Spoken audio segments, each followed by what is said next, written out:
A number of times people have come to me and asked, how were you able to leave the gay life? What is there a secret to coming out of the gay life and walking in a new life? Because it just seems impossible for me, they'll say. I've prayed that the Lord would take the gay away for years, and the Lord doesn't take the gay away.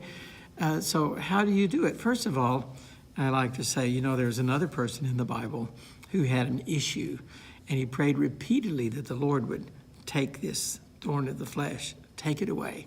And finally, the Lord came to Paul, the Apostle Paul, and he said, in essence, and this is my paraphrase, Paul, I'm not taking that away. My grace is sufficient for you.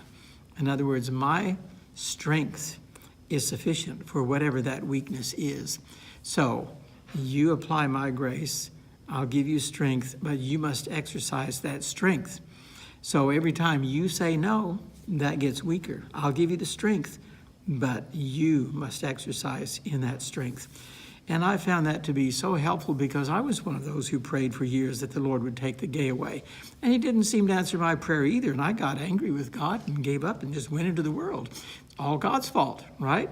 I prayed. He didn't answer the way I expected him to, so it's his fault. He has to just love me the way I am. He made me this way. You've heard all of these arguments. And so I just want to remind everybody that God doesn't promise to take temptation away from you. What he promises is that his strength is greater than that, and you become strong as you exercise. And another thing that I found was through the exceeding great and precious promises of God, we have all kinds of tools that we can apply to this type of situation. And I just went through this mental exercise. This is just one thing that I did. Based upon 2 Corinthians 10, verse 5, where Paul says, casting down imaginations and every high thing that exalteth itself against the knowledge of God, and bringing into captivity every thought to the obedience of Christ. That's just one of many texts, but just to tell you what I came up with that worked for me, applying these types of principles. I took my homosexuality, mentally of course, and I hung it on the forbidden tree in the Garden of Eden.